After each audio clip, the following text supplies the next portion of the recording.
Good morning, everyone. How's everyone doing today? I am coming at you from my Zoom account today. So I'm just going to take a peek and make sure that I am live in the Facebook group. Looks like I am. Excellent.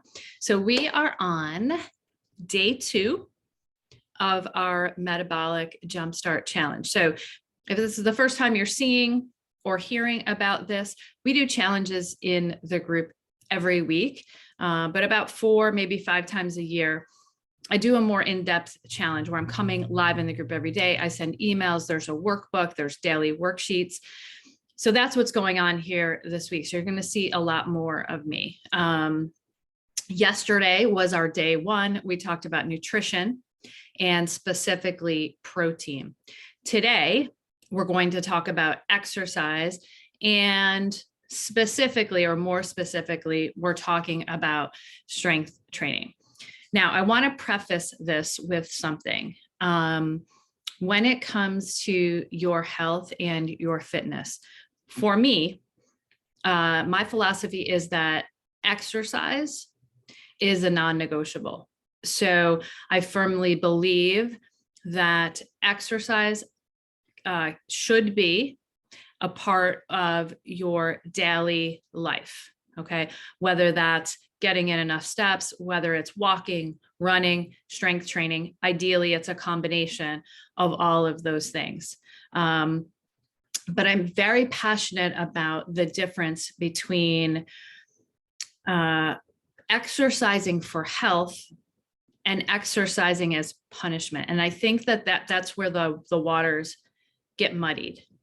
Okay. Exercise standalone has its own benefits. And that's why it's important for you to do throughout the course of your life. There's no breaks in exercise, because standalone, it has its own benefit. Exercise is not a punishment for what you're putting into your mouth. And that is key, right? And that's something that we're working to undo. Maybe some of us more than others, because that's sort of what we've been taught through diet culture, etc. But I do not believe that there is room or a reason for breaks in exercise. So for me, my philosophy, if you're being told that you can lose X pounds without exercise, you're never going to see or hear about that here, because I don't think that's something that people should strive for. And I'm very passionate about that. And I'm happy to chat more about that with anyone if you'd like. That being said, and I apologize for the air conditioner in the background, it's a little loud. When we talk about exercise, it is important to kind of cultivate what works best for you. But specifically today, I do want to talk about strength training, because I do feel like strength training is an area where, as women, we can see a significant impact by working some strength training in. And I would say typically, it's probably one of the areas that's lacking, probably mostly because the information on it may have been lacking for us as we have kind of come up through the exercise circuit. Okay.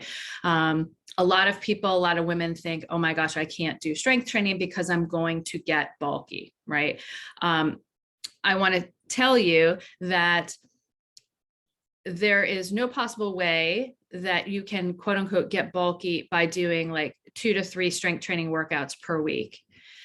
People that you see that are doing bodybuilding and athletic competitions, and people who choose to put on bulk, they are putting in hours of dedicated work, and they are putting hours of time into meal planning and prep and things like that. So,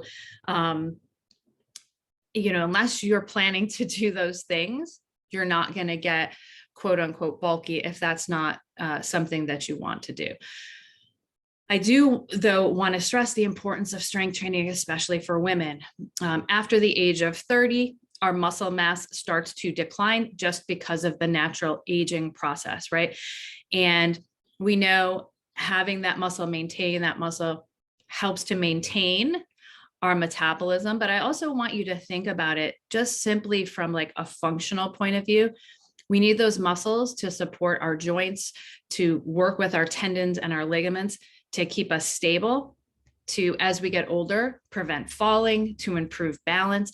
Like there's so many things that I want you to be thinking long-term about this, right? It's not just about the here and now and about like getting these pounds off and toning up, right? Think about longevity here and what you want to be doing well into your 70s and 80s, right? And you can set yourself up for that by getting some of these things that we're talking about in place.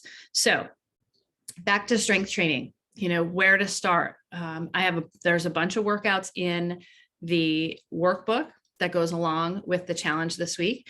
And then also, if you just go up to the top of the group in the search button and type in workout, you'll see a bunch of workouts that I recorded during the pandemic that are great to just cycle through. Most of them are like 20 to 25 minutes. There's always modifications.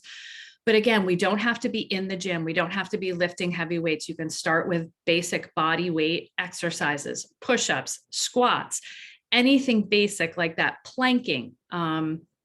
So lots of ideas for you in that within the guide, but also feel free to ask questions. This is really an area you can make a huge impact. And again, like, listen, maybe you want to see the number on the scale moving, but how cool is it for you to see like, wow, I could barely do an elevated push-up on my countertop 2 months ago. And now I'm doing elevated push-ups on my bottom stair instead of way up on my kitchen countertop. Or now I'm down on the floor and I'm able to do knee push-ups. Like you can see incredible gains with your strength, which can turn around and give you that confidence to see the progress is being made every single day. So definitely an area that I'm very passionate about and always happy to chat about it more. So feel free to drop a question in the comments and I'll answer that. I'm going to head over to Facebook now and answer any questions that may have popped up. All right. Have a great day, you guys, and I'll see you tomorrow for day number 3. Bye.